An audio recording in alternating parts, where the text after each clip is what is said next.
Friends and colleagues, what are you passionate about? Passionate. The Passion Show on CFRU 93.3 FM Guelph, Ontario. With Wizard. I'm a water wizard, Harry. With Hello world, you're listening to The Passion Show with Wizard on CFRU 93.3 FM. It's a do-it-together radio show all about passions and the people who have them. My name is Wizard. My name is Lauren. Lauren. You know, Lauren's kind of like one of those names like Orange where nothing really rhymes with it. Yeah, it's a pretty boring name, Yeah, Lauren. gets you snoring. That's a good bit. That's a really funny way to start this show. Write that down, Pat. We've got boring, snoring Lauren on the show today. We've called so because you're so interesting. Huh, yeah, You're I such guess so. an intriguing human being. Do you remember the first time you and I met? Actually, no. I do. Tell me about it. It was in my car. Oh, yes, I drove yes. you and your housemates to a show. I forget what show. I think it was a She-Bat show. It might have been. It was definitely something. It was winter. It's like a long time ago. It was winter. Cold. Maybe it was the EP release. It may well have been. Yeah. But, yeah, it was winter. It was cold. I remember at the last minute was like, could you maybe, give my friends a ride? And I never met you guys. And then, boom, there are three is in the back seat. Yeah. It was you, obviously, and Chloe and Gabby. And now you're on the show. I'm now that mostly both remembering. of those two have been on the show. I feel like there was a lot of weird stuff in your backseat that was intriguing. Oh, yeah. Some type of, like, animal of sorts. There are outdoor Not school alive. creatures back there. They're probably like a fur, some such thing. Or bones or whatever. I feel like it was a bone of some sort, and I was like, oh, cool. You know what I bone. bet you it was? Antlers. Huh. Was it antlers? I don't really remember, to be honest. I just remember thinking, wow, this guy, Wizard, has bones in his car. And I'm you're getting like, in. We've "Epic, never met. I'm finna die. Perfect. Just like they say, don't get into a car with strangers with candy, but they never mention strangers with bones. Exactly. The candy is more dangerous than bones, I would say. Because I'm not making any errors, you know? I'm like, this is what I do. Yeah. I collect bones. This is my bone. Whereas candy is had in the vehicle of liars. Yeah, but sometimes, you know, they check your kid's Halloween candy, there could be a bone in it. And now that would be frightening. See, that's why I don't have kids. Yeah, me neither. Well, what can you do? Not have kids. Not have kids. So true. I think I would have a kid one day, but not now. I'm not ready. No, too young to think about that. I'm too young, too spry, I'm too full of life. So what are you doing on the show? What brings you here? Well, I was invited. It's been a long time coming, and I'm happy to be here to talk about things that I love and feel.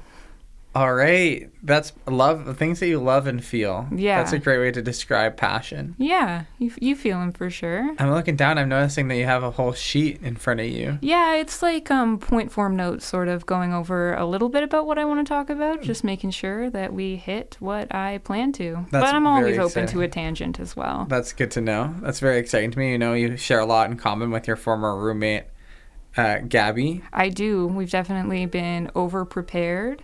And, you know, it pays off. Runs in the blood. Nobody runs in the ever family. says, I'm too prepared. So No. You're definitely looking more prepared than the vast majority of people who've made an appearance on this show. awesome. Well, I So- hope we do stray from topic, but I'm sure we will. Yeah. I'm very sure we will. If I have anything to say about it, we'll stray. There are very few episodes that don't stray at all from the topic. There are a couple. There are a couple episodes where we stay absolutely drilled in for the whole thing. And now I'll read my 500-page script that I wrote for this event. Yay! Okay, can I have my script? Do I have any dialogue? No, it's all me. Rats. Passion show, Lauren featuring Wizard. That'd be good. I kind of low-key am into that. No, thank you. No, that's too much. That's too much. At this point, you know, I've done a lot of these, and I'm just like, the more I can sit back, the better. Yeah, just be an absorber, a sponge, if you will. That was my original conception of this show, is that I just want to sponge up people's passions, you know? Yeah. Just sit here. I'm just an excuse. The show isn't about me. Well, it's kind of about me, but it's mostly about you. At the very least, this episode is. Awesome. So here we are, the Lauren episode, they're calling it. Everyone wants to know what's on that sheet. I'm getting calls right now. Off the ring. This is actually a live episode. Well, not prepared It's for that. ringing off the hook. That's what I meant to say. Yeah. Oh, what is that? Oh, I'm picking up the phones right now. I'm holding them up to my ears. Mm-hmm. What is that? What is that? I'm taking 2 phone calls at once. You want to know? You want to know? Yeah, okay. Clang, and just put them down. Both of those people are asking what you're passionate about. For me, I'm passionate. It's not really about like an activity. It's more of a state of mind. Interesting. I'm passionate about thinking deep and feeling deeper. Ooh. I've always been a lover of philosophy as well as just my general internal dialogue, which will take me lots of places. And so recently... I'm getting older. I'm turning 24 on the 24th, which is in Champagne 2 birthday. days. Champagne birthday, which is something that many people look forward to as a kid, and some people are butthurt, like, oh, I had mine when I was 3. I feel like I had mine when I was 3. Shows see, to I July knew 7th. that. Big fun. Yeah, and so I was just thinking a lot about growing up, which is something that I definitely enjoy thinking about to an extent, and it led me to do a deep dive on the term nostalgia and what that means for me in my present life. The pain of memory or something like that. The pain of a past life. Yeah, something to that extent, but also not at the same time. I think it could be a good thing as well. I'm so excited to be illuminated. Yeah, and so I guess this whole thing came into light when I was mindlessly scrolling on social media, as one does, and I got sucker punched by one of those videos of Christmas in 2007 where they're singing that sad song, The Lights Are Warm, you're doing crafts in elementary school. Is it like the Charlie Brown Christmas? Yeah, kind of so. Yes, just exactly like that. Or the From Now On Our Troubles Will Be Miles Away, that one. So have yourself yeah. This episode is going to be coming out around Christmas. Awesome, perfect. So we're ready. We're filming around Halloween, coming out at Christmas, as we should. And so, yeah, that's where this whole big thing kind of started for me, was I realized that things were making me emotional that didn't used to make me emotional. And that led to a deep dive on nostalgia and its roots. And so, yeah. Tell me about that. What are the roots of nostalgia? Basically, there was a guy, and his name was Johannes Hofer, and this is in Switzerland around the late 1600s, I would say. All right. And you know your stuff. This is awesome. Yeah. I'm in heaven right now. This is perfect. So Johannes Hofer. Johannes Hofer, a name to have. A lot of people named Johannes around that time in Switzerland, I guess. There will be reference to a different Johannes, kind of a Johann. Interesting. Same kind of name there. Okay. Yeah. Well, that's a good hook. Stay tuned, everyone. Stay tuned. There'll be more. If you want to hear about Johannes. Yeah. So let's here get we are. yo to it. Yo, let's yop to it. Yeah. So what he was noticing was he was a medical student in Switzerland in the late 1700s or 1600s. Sorry, 17th century. Hey, never say you're sorry. Yeah. Okay. Sorry. Oh, I did it again. Yeah, right. We're obsessed. And so he's observing the soldiers who are coming back from the wars that are happening, and he's noticing that they're all sort of sharing these similar symptoms that are unrelated to the tragedies of war. And so these symptoms are like anxiety and insomnia and fevers and things like that, which obviously we now know are very linked to the war. But in that time, the way medical diagnoses were conducted was very, very different. And so he writes this medical dissertation, and he is the first person to coin the term nostalgia. And like most of our words, it comes from Greek origins. And so it's got 2 parts to it. It's got nostos is the first part, and that means homecoming, actually. And the second part is algos, which is pain and grief. And so what he's noticing is that all of these soldiers, these people they're isolated from their regular social circles. They've been fragmented. They're alone, and they're having feelings of isolation and anxiety, and they're getting those to becoming more physical symptoms as well. And he says, you know what? This is a new disease. Nostalgia is a disease at this time. And this is what I'm going to call it. Okay. Yeah, and so I think that's pretty interesting that I did not know that. it has sort of negative origins. And I thought it was a direct Latin word. I didn't realize it was a more modern interpretation. Yeah, a lot of our Mostos. words are coming like derivative from very other like smaller words, kind of like the Language way is a beautiful thing. it's a very beautiful thing, and that is, to me, leading me to a different tangent of how I think that in that time, a lot of what we knew about the physical world through something as simple as medical science, which didn't really exist, is all just philosophy, if you think about it. And so what he's doing there is there's no way to medically test this illness. So he's just taking what he has observed and he's going to say, this is what I see, this is what it is. And that's very similar to the way that children... Vibe-based diagnosis. Yeah, vibe-based diagnosis. It's very similar to how we come up with theories of the self.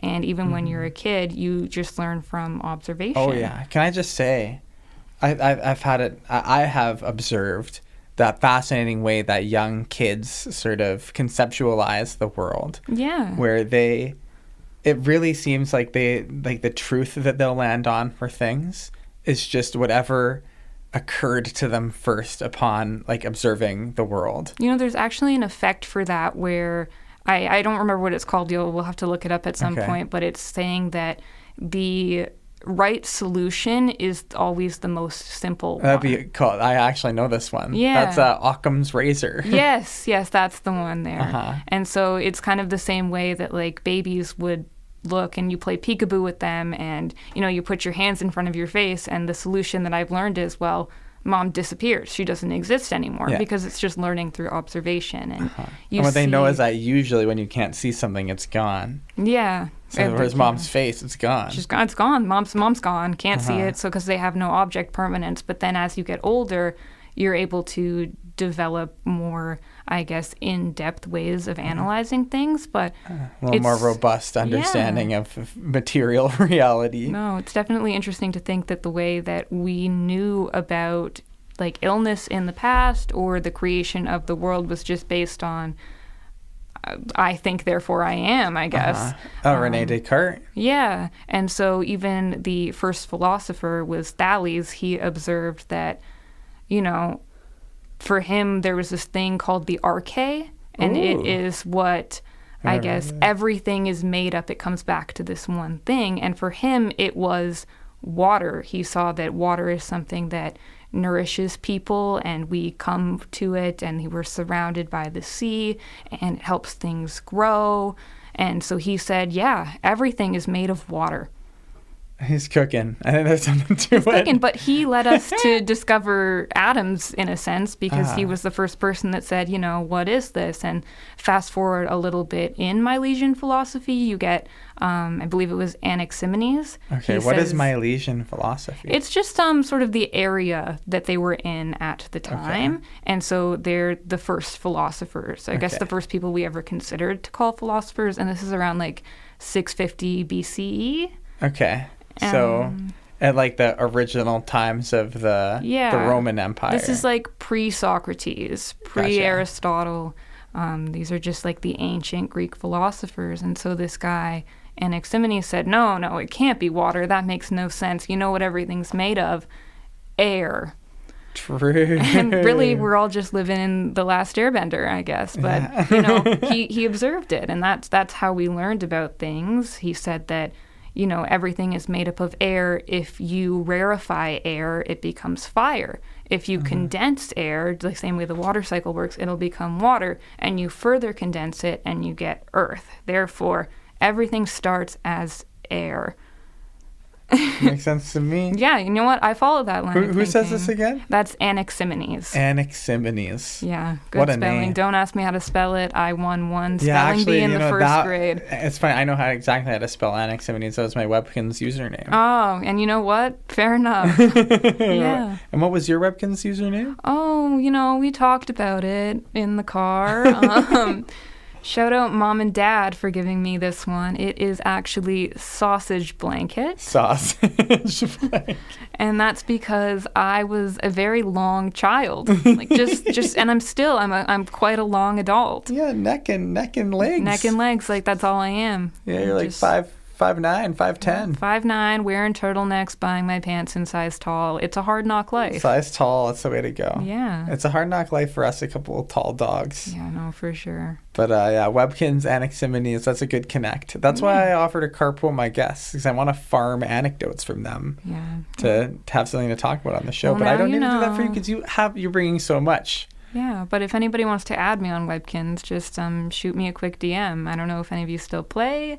I do. Yo, I'm spinning the wheel of Webkins. What was it called? The Wheel Daily of Wow? Wheel. The Wheel of Wow. Yeah. That's right. I'm in the curio shop. Yeah. I'm in the running, Magic Forest. We're doing the Wishing Well. The Wishing Well. That's right. It's like slots. They've added a lot. Did you know it's actually their 20th year anniversary this year? They've just released a new brand of Webkins called Webkins Next. And what they do is they come with 2 codes, one so you can play the original game and one so you can play like the new world. That's crazy. And I might have to indulge. Yeah, mayhaps. Yeah, it's good to have adult money. Well, it's so true. What was the trivia game in there called? Quizzy's Corner. Quizzy's Corner. I remember farming Quizzy's Corner because you could just play it forever. And especially if you pick ages 5 to 6, you feel like the smartest person in the room, and you're getting all that kin's cash. Yes, sir. Yeah. Gonna decorate my room. Man, Webkins, take me back. Anyways, that was a hard tangent. No, not at all. I feel like it could even come back. It's true. In a way of nostalgia. Here we are. Yo, actually, that's brilliant. Yeah. You're ahead of me. Usually, I'm the one who's playing chess. Tying in callbacks like that. We just spent a whole 5 minutes being nostalgic for Webkins. Yeah. And it's almost painful to remember. Like, I'm physically in my brain. And I do think that is a physical phenomenon, being taken to how it felt to be 7 or 8 years old, playing Webkins. It was the most exciting Saskatchewan. thing. It was amazing. Yeah. But was it amazing? That's the funny thing. It's at the time I was just like, yep, this is just a routine. It's fun. It's whatever. It's Webkins. Now, I'm here to tell you that it actually is amazing as an adult to reconnect with parts of your past. And I have recently purchased a Webkins, actually. Not a Webkins Next, but just a normal one. Just a normal one on eBay. There you go. Just so I can unlock more features and live my childhood dream. Well, when did you get what animal? I got the pom-pom dinosaur. Whoa. He's blue and he's got a little face. I didn't know that there were dinosaurs. There's a lot of crazy things. I was typically always collecting the dogs as a kid. Yeah, I remember my first one was the golden retriever, the classic, the one on the logo. Did you know what was its name? I forget. My mom might remember. But then I had like an elephant and a pig, and then the husky dog was my favorite. The husky dog was so good. That was a good one. That's all I got to say about that. Yeah, Webkins, am I right? But yes, sir. On the topic of animals again, back to our matter at hand. Please.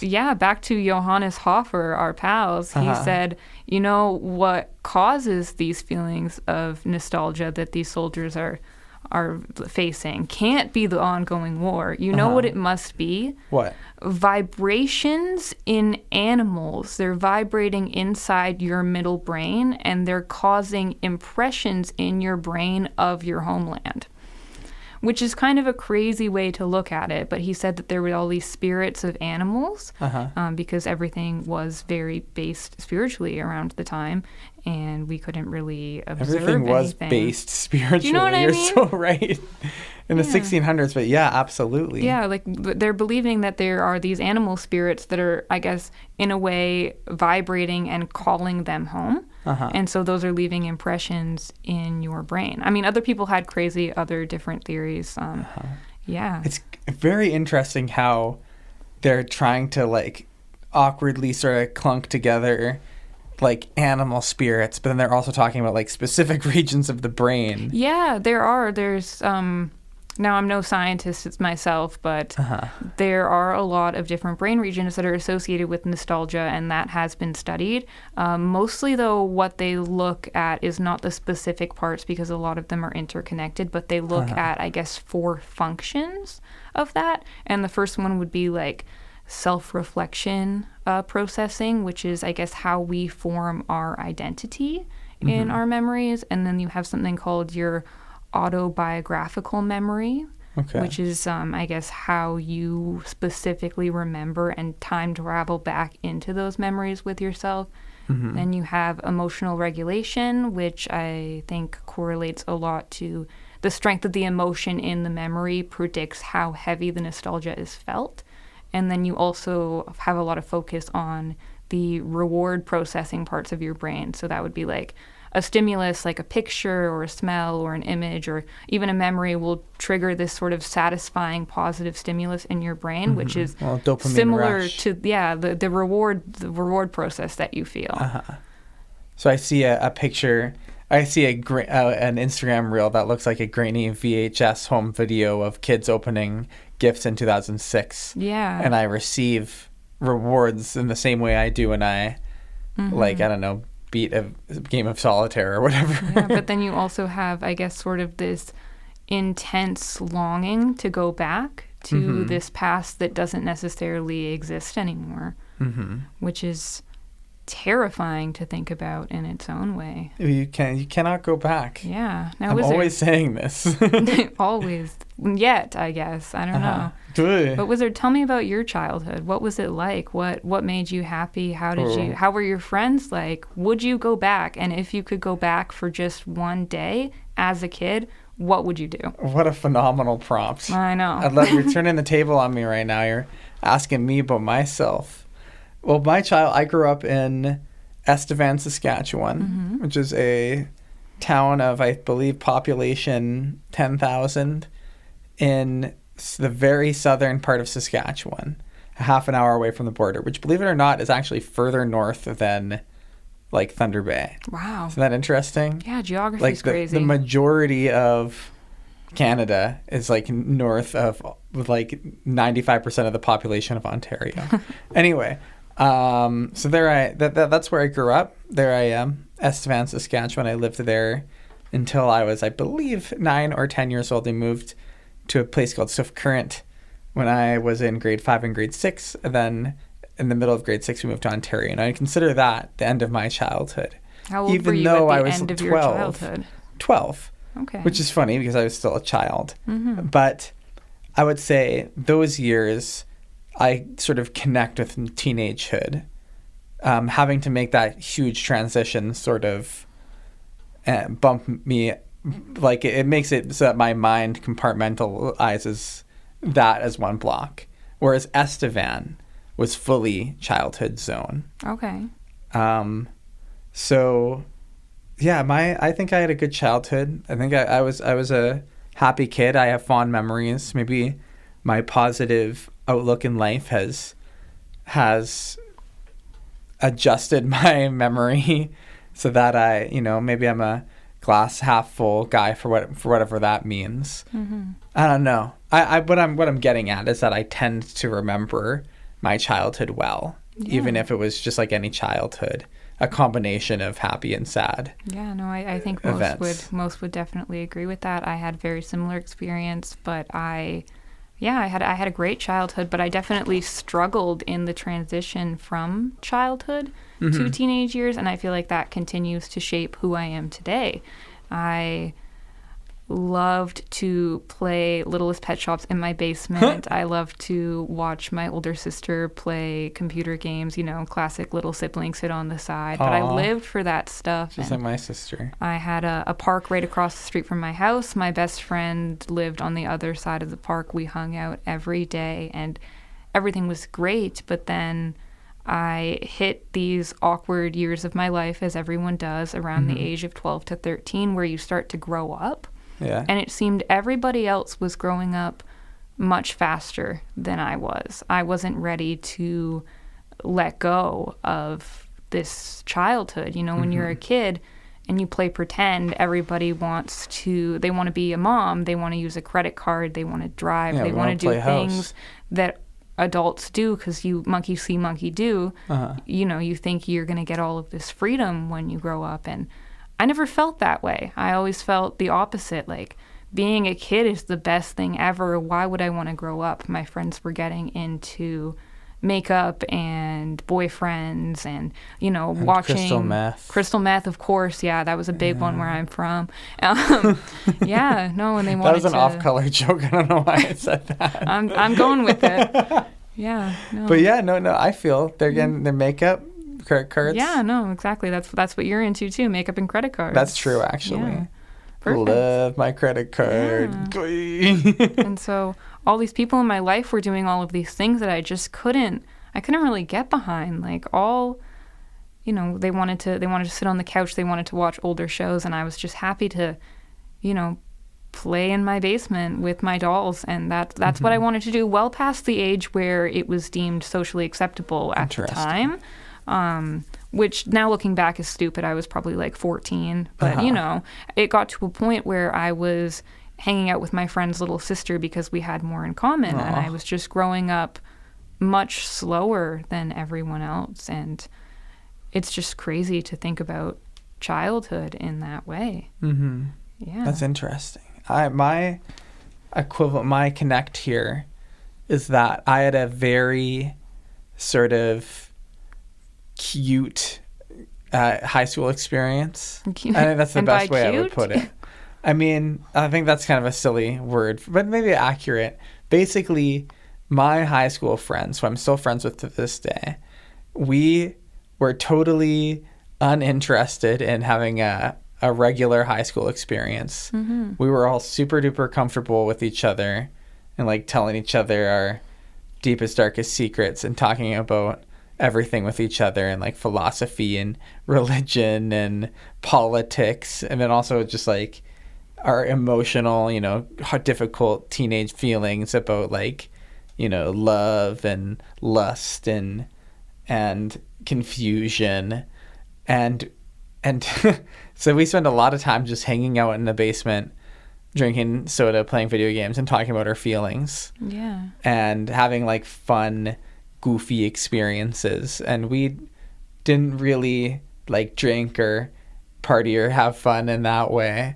And I'm not trying to cast judgment on those ways of having fun. It's just not what we were into. Yeah. Through all of high school, we were like that. And I think I was lucky, and I'm very grateful that I was protected by my own strength of character, but also low-key naivety. Yeah. Because I did not care about the idea of that I had to be different than that, or that I should have been different than that. No, I was content to be an innocent, goofy little guy all through high school with my buddies. Yeah, I think I would have had a different experience. Now, I always had friends, and I would always, I really enjoyed spending time with my friends, but there was always this part of me that I would hide from them, and which was this childish part of myself. Not immature, but definitely just childish, I guess. We always had very different interests, and I would, you know, mask that by hanging out and doing the things you're supposed to do.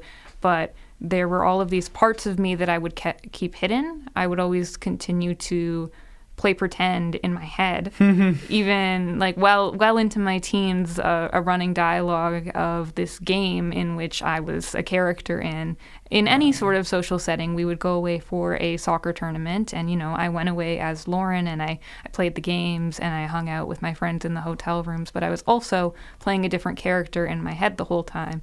And it's something that, if anybody found out, I would deny. Until lately, I'm very happy with who I am today, and that has a lot to do with the people I surround myself with. But yeah, not that I surrounded myself with anybody that was negative, but just... Maybe you surrounded yourself with teenagers. Exactly. And now you're surrounding yourself with 24-year-olds and various 20-somethings. So that was definitely a big sort of, not like shame, but kind of shame that I carried around with me, that I was like, why does nobody talk about these kind of things? Now, I didn't have the experience with you where we just talked about all of the things. We I would mean, have been we great did. pals in high school. Yeah, we did, but I never felt like I could talk about the things that mattered because, you know, I didn't have people around me who felt the same way, and if they did, then they didn't show it. Mm-hmm. And so this whole nostalgia is just like longing for that time. And I had some great friends. We would build forts still and do the childish things, but I would never even think about sharing the running dialogue of pretend that has always existed in my head. A running dialogue of pretend in your head. Yeah. That is so interesting to me. Thank you. Like, what kind of characters do you got in there? What are the circumstances and scenarios? And so really, it's quite mundane. I was always, you know, as I touched upon, all the kids, they wanted to grow up when we played pretend, and they wanted to be things that they weren't. I never wanted to be anything other than a kid. I didn't really have much of a sort of a life projection that was going on. Being a kid was awesome. In my games, nothing really happened. We were typical family. I was just, you know, I had a big family with a lot of siblings, and we did these fun things, and that's just what the story was. We would go to grandparents' houses. Sometimes it would be set in like pioneer times, and I would sell rocks, but there was never any like bad guys out to get me, because in my child world, things like that didn't exist. I always say sometimes that I think the perfect book would be something where nothing happens. Okay.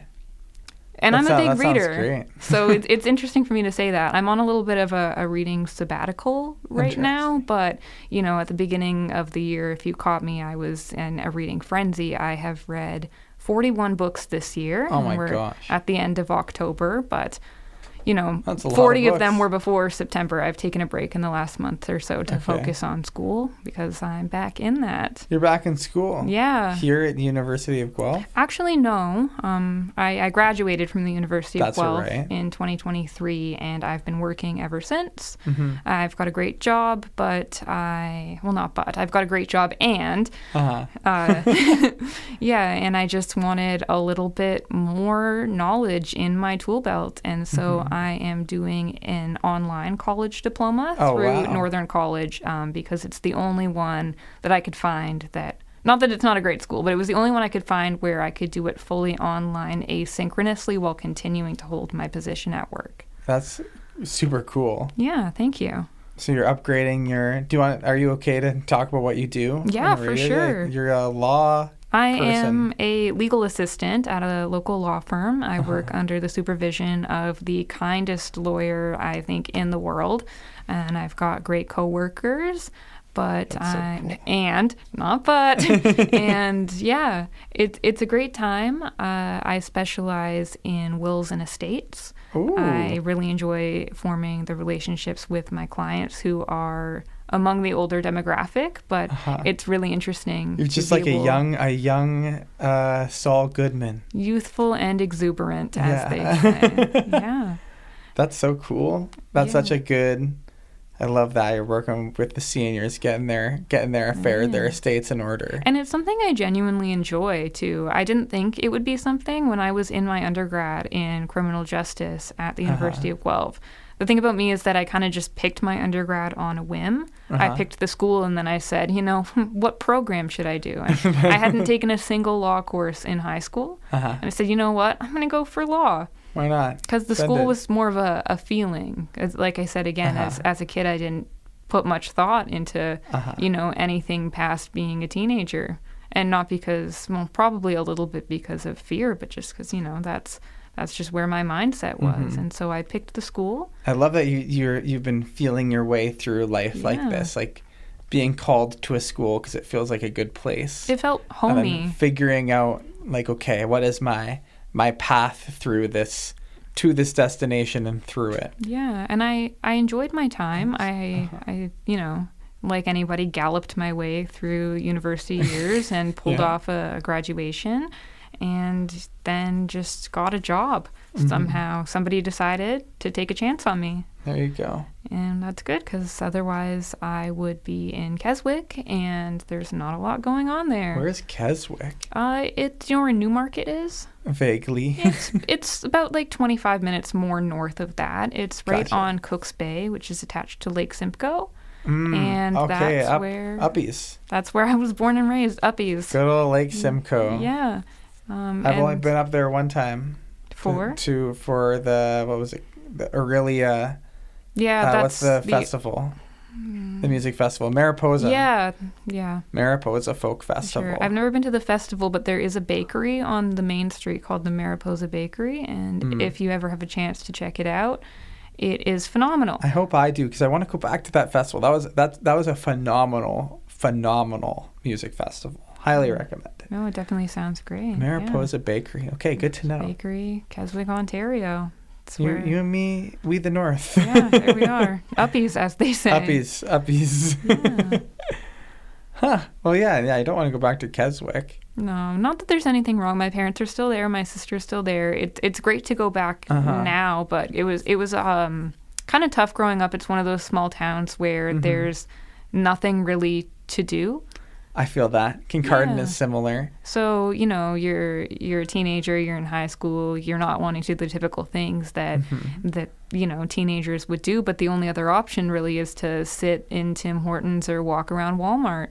Yeah. Oh, you had a Walmart? Yeah, but Jealous. you know what? So I'm saying we got a Walmart, but I remember when it was built. It was a new addition in my life. I think it was built when I was in grade 6. Oh, there you wasn't always there. I remember in Kincardine, when the movie theater was unbuilt when I was between grade 8 and grade 9. Yeah. And if we wanted to be entertained, we could either drive a half an hour to Goderich to bowl, or you can drive an hour to Owen Sound to see a movie. Yeah. Or otherwise, we could just hang out in our town with zero entertainment options other than Lake Huron, which is pretty darn entertaining, TBH. Yeah, for sure. But we had fun. That's what we did. I swear, many nights around. Just driving around, sitting on a bench by the water. Yeah, that's what you did. If you wanted real entertainment, you went to Newmarket. But nobody could drive at some points, and so exactly. You're really just sitting around. I feel like this is a good connect. Yeah. Small town Ontario. Small town Ontario. Being bored and being okay with that. I think it's important. I'm nostalgic for that. I'm nostalgic for a lot. And so recently I read a book. Okay. And you would. As I would, recently, 41, but not too recently. Not too recently. Before over the sabbatical. Summer, I think. Gotcha. Before the sabbatical, I read a book, and I've never related to a character more than the one in this book. Okay. Her name is Sigrid. The book is called We Could Be Rats, to be honest. Okay. That's what it's called. It's by Emily Austen, and We Could Be Rats. We Could Be Rats. That's That's an evocative title. Yeah, it's actually a beautiful, well-written, kind of short story about childhood, loss of innocence, growing up, the way we deal with things, and sister relationships, which I thought was really interesting. The main character, Sigrid, she's me. She's me in human form. She's a kid, and she loves being You in a human kid. form? Well, I guess she's a human too, but she wants to be a rat. Gotcha. Yeah, and so in book 'Cause you're character already a form, human. I'm already a human with rat tendencies. With rat vibes. Yeah, so Sigrid, she's just your small town girl, and she loves being a kid, and she doesn't really get along with anybody, but the one thing that will always have her back are her toys in her basement. And it's a very sad book. It's actually written in the form of suicide notes that Sigrid tries to write to her older sister. I'm not going to spoil anymore. It is quite heavy, but the metaphor "we could be rats" is something that she and her best friend Greta had said all the time. And the whole thing about "we could be rats" is that we want to be these carefree creatures running around a carnival, riding the Ferris wheel, eating as much popcorn as we want. We don't want any of the constraints of adult life. Yeah, rats do as they please. Yeah, they just get around. Until they die. And so it's a common theme in a lot of coming of age novels to focus on this loss and corruption of innocence, which I don't think it should be. I feel like we should keep our innocence. I feel like we should embrace our inner child.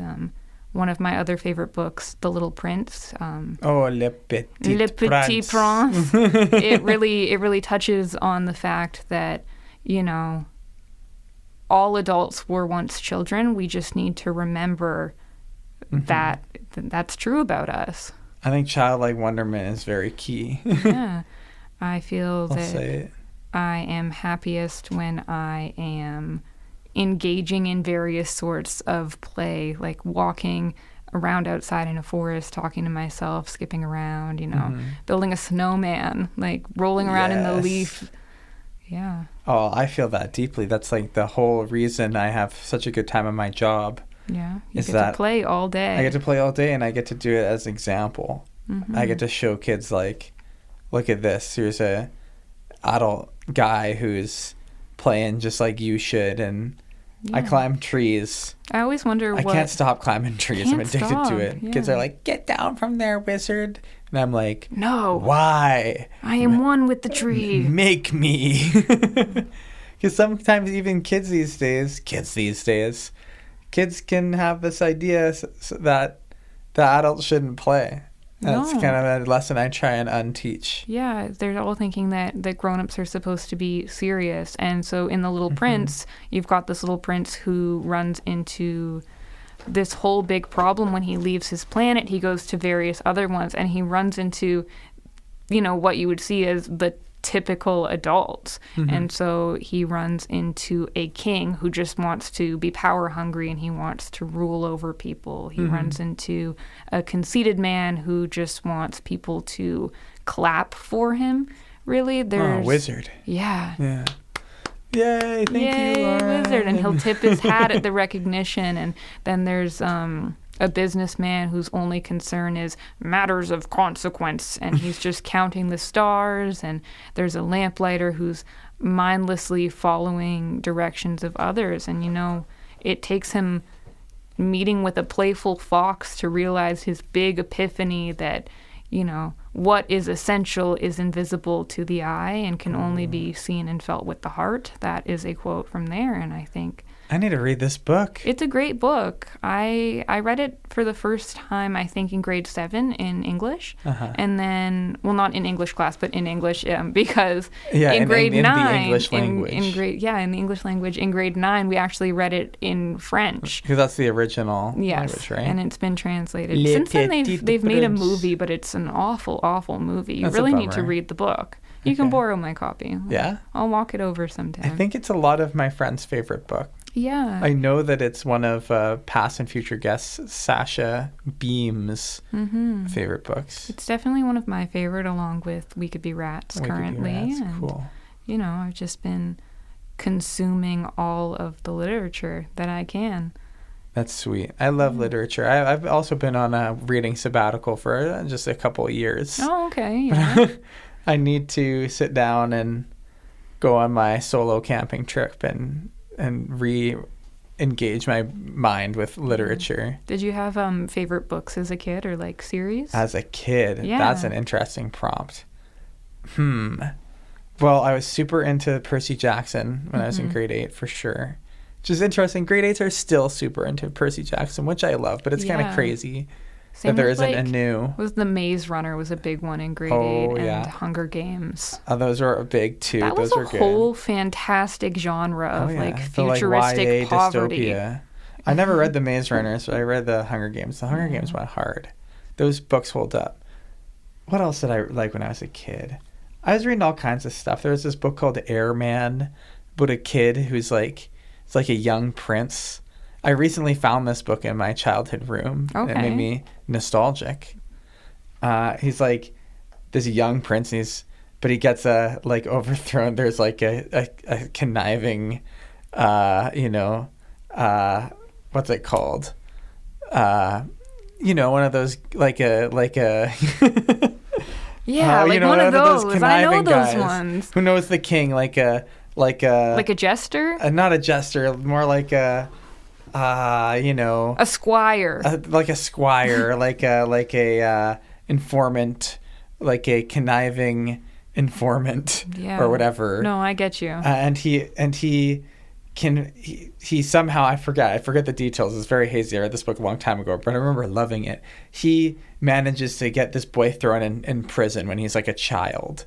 And then he has to like grow up in prison and like down in a deep pit, and he learns about engineering from this old guy, and they like build an airplane and they escape from prison, and then they have to build another airplane. But it's like set in medieval times, so they're like figuring out the foundations of like flight physics. Yeah. No more Wright brothers. Exactly. Airman. And then he flies in his airplane. Everyone's like, oh my God, what kind of wizardry is this? He's just like, don't worry about it. Just playing. And then he kills the whatever it is, the scheming, visor. That's the word I was looking for. Oh, okay. Gotcha. And like gets back with the beautiful princess or whatever, becomes the king. It's like very kind of corny. It's like, what's the word they use? Campy. And I haven't read it since I was 13, but I remember thinking it was just the coolest. I remember really appreciating how like sincere and like it was just like, this is a story about like real, like a fall and rise, just like an airplane. Yeah. It's got that climax and the ascending, descending, all Exactly. those things you need in a good Even story down structure. At the lowest of low, they had the prison in a pit. I remember thinking that was clever. I was like, he would have, the prison would be built in the earth. Yeah. Because they're trying to hold him down in the ground, and then he's fly. And isn't that a metaphor? It's a metaphor. The whole world is a metaphor. The whole world is a metaphor. Yeah. One time I got into a lot of trouble with a friend because I wrongfully made the claim that science is fake. Because to me, the whole world is a form of metaphor. Like, yeah, of course. Like you and I, we're just shooting the shit right now, and yeah, we are. Like everything that is something was once just an idea, and yeah, science backed it up. But how did we know to look for it? Exactly. Yeah. Finally, someone brave enough to say it. Exactly. Science and so, isn't pretend. No, it's definitely not fake, but I just think that but it's really metaphors interesting. Aren't fake. Yeah, No, metaphors aren't fake. I think they're the building block to a lot of great theories, and theories is something that I specialize in, not in a knowing everybody's theories. I'm more of a, somebody has a problem, let me fix it in a philosophical manner. So I've coined a lot of my own personal theories to help friends deal with things like anxiety or just like sort of hard feelings. I'm like, here's how you can work through it philosophically. Imagine this. I'm right there with you. I'm such a metaphor user when it comes to advice. I'm like, suppose it's similar to this story I'm about to tell. All right, let's hear it. I say, no, that's what I'm saying. So that's what I would say. Yeah. My friend is struggling. I'd be like, let me spin a yarn. Yeah. We craft a metaphor about this. I'm sure it's happened on this very radio show. Oh, definitely. Keen listeners are probably like, remember that's that so time? True. Pinpoint it. Remember episode 4, minute 30.9? Episode 4? I wonder what episode 4 was. I think that was Rachel. Okay. That was Rachel Hindle, movie buff. Nice. We would have been talking, what minute did you say? Episode 4. 30.9. 30.9. We were probably talking about her uncle. Who loves movies. Okay. Someone fact check that. That's just my guess. No, somebody will do it. Check the phones. One They're of the calling super in. fans. One of the real people who are really plugged into the Passion Network. For sure, yeah. We have a little less than 10 minutes left. Okay. Have you made it through all your notes? You know what? Like, I've made it through enough that I am comfortable That's with beautiful. it. So, Wizard, like... There is one thing I want to know about. Yeah. What about this other Johannes? Oh, okay. This other Johannes was like... Well, yeah, Johann Jacob... Now, I'm going to butcher the last name, but it was like... That's okay. Cheswer. It's right. It's Swiss. And so his theory about nostalgia was that, Swiss people have nostalgia because they are leaving the Swiss Alps and they're coming down to lower parts of Europe. And this disease of nostalgia is caused by change in air pressure. It's messing with their heads.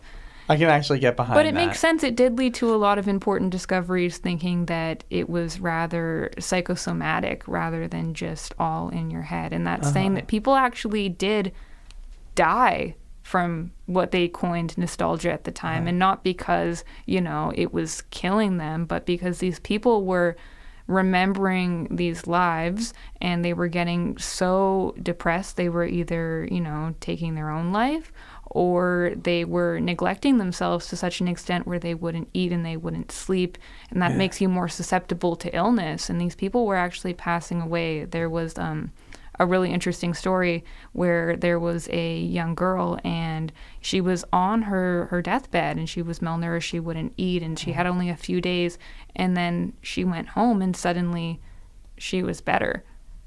Wow. And so, like back then they were using it as like a term for homesickness, but if you think about it, it still is kind of a homesickness, and just to, I guess, the home within ourselves. Yeah. But the home we can never go back to. Yeah, but we can. But we can sort of gesture towards it. But we can. We can do things to bring magic into our lives on like a random Wednesday right now that can bring us closer to who we were as children and who we are going to be. Yeah, it's like medicine for nostalgia. Yeah. And it's like how any medicine can't be perfect, because the perfect medicine would be to hop in a time machine and take yourself back to your body from a week ago. But isn't memory just like time travel anyways? Exactly. And so was there... So maybe it's even closer to perfect medicine than any modern pill. And what were you saying? I was gonna hit you with a conundrum. A conundrum? Okay. Looking at your life me. today, would 5-year-old wizard want to be like you? Oh, interesting. Okay, 5-year-old wizard. Are you everything you've always wanted to be? Kindergarten wizard. What did I want for myself? I definitely... I don't know. Did you think I'm going to be a radio show host? I was way more... Now, I can't exactly remember 5-year-old wizard, but I can remember like 6 and 7, like getting into grade school. Yeah. Like grade 2 and 3. Would you think you're cool? I would probably think I'm cool, because I've always been interested in public speaking and putting myself out there. I was obsessed with like celebrity when I was a young kid. Okay. But I was like a real book nerd, academic sort of little kid. I was told I was smart. I was quick at math and stuff. I was a good talker from a young age. And there might be a little bit of disappointment that I'm not a scientist like my dad. Really? But then later, the slightly older, still child versions of me would probably be more into the radio show, outdoor school guy. I think I'd be more impressed with that as like a 10-year-old. It's hard to tell. Things like identity, they're so fluid and malleable, you know. Exactly. And it's like, I'm proud of who I am now, and I can trace that pride back through my life, if that makes any sense. Yeah, you can follow it back like a little string on a board, like, those crime boards with all the little pins, and you can see how you got here. And, exactly. And I do think, I think the young version of myself would be proud of me. I would love to talk to my 5-year-old self. I actually just watched a short film about just this very thing called World of Tomorrow. It's on YouTube. I highly recommend it. Okay. Which is all about a woman traveling back in time to talk to herself as a child. It's like sort of interesting just how on the nose this is. I just sent it to my high school friends that I was talking about earlier, because they wanted me to send them a short film that I like. Okay. So I sent them this movie, World of Tomorrow, and I rewatched it, and I was like, yeah, this is the best movie ever. You should watch that. I'll send you the link. Send me the link later tonight. Everyone should watch World of Tomorrow, animated and made by Don Hertzfeldt, my favorite filmmaker. Wonderful. Anyway, I love that I got to mention that. That's very funny. Yeah, no, shout out. Check that off the list. Yeah, check that off the list. What about you? We only have a couple of minutes before we're going to share some gratitude. Awesome. But would 5-year-old Lauren be happy? I think so. 5-year-old Lauren was very anxious. She cried every day that she got dropped off at school in kindergarten. That's cute. Yeah. And sad. No, it was. But some kids are just like that. It's some fine. kids are just like that. I was just a very anxious kid, and I had a great support system. So I'm thankful for that. And I think that, 5-year-old Lauren's socks would be knocked off right now. She found out that she was going to be on the air because she would never do that. I did like public speaking, like you said. I still remember the beginning of my 4th grade speech on monkeys, and I do pull that out sometimes. No way. I think about that a lot in relation to everything that we've talked about today because, I was writing the speech. It was my first speech, and I wanted to do a whole paragraph about the names of each and every individual stuffed monkey that I had. And my mom edited it, and she was like, maybe you should cut that out. And, it did take up a considerable amount of time, but I wonder also at the same time if it was to protect me from this sort of childish things. But I think that, little me would be so proud that I'm up here and I'm sharing my deepest dark secret, which is that I am constantly playing this game of life, and I'm playing as not only me, but as my younger self. That is so fascinating. Playing as you and your younger self. Yeah. This episode has been very thematically tied up. Thank you very much. This is so interesting. There's one thing I like. It's closure. Oh, yeah. A little closure, a little callback. You know what? I think it's pretty much the end of the show. Yeah, it's great to be here. Thank you so much for agreeing to me on this show. Oh, thank you so much for getting me here. Of course. This has been a phenomenal passion show. You have such a assured way of speaking. I love it. Thank you. I think this episode's going to hit nice. Yeah, I hope so. For our listeners at home, I gesture towards the listeners. Oh, they've even got their own chair. Yeah, they do. And the passion show, we have this tradition on the show where we end the show by sharing gratitude. Okay. So I will share my gratitude first, and that way you can share your gratitude second, and you can end the show. All right, sounds good. So I am grateful for the wind. I'm grateful for the clouds. I am grateful for the Great Hermosa River. I'm grateful for love in all its forms. I'm grateful for books, even though I don't read them as much as I should. I like the way they look on my shelf. I am grateful for CFRU 93.3 FM, which, by the way, is the radio station you are listening to. I'm grateful for you. I'm grateful for everyone who lives in your house, both your current house and your house previous. I'm grateful for the listeners, my dear listeners at home. What are you grateful for? I am grateful for family, whether that's biological or found. I am grateful for foggy mornings and crunchy leaves. I'm grateful for old people hobbies. Can't get enough of those. And I'm grateful for a strong cup of coffee, a comfy chair, really. I'm grateful for love. I'm grateful for this nice world that we have. And I am grateful for nostalgia. And I'm grateful for you, Wizard. Oh, shucks. I hope that one day you look back at this time we spent together and you're nostalgic for it. I definitely will. This has been a great experience. Amazing. And it's a good thing that radio is forever. You'll be able to find a recording somewhere. Awesome. And be transported back. Yeah. Well, thank you for being here. My name has been Wizard. I've been Lauren. And please remember, only love will stop the killing. Only love will stop the killing. Seul l'amour arrêtera le meurtre. Only love. Тільки кохання зупинить вбивство. Only love. Only love. Nur die Liebe wird das Töten beenden. Only love will stop the killing. Only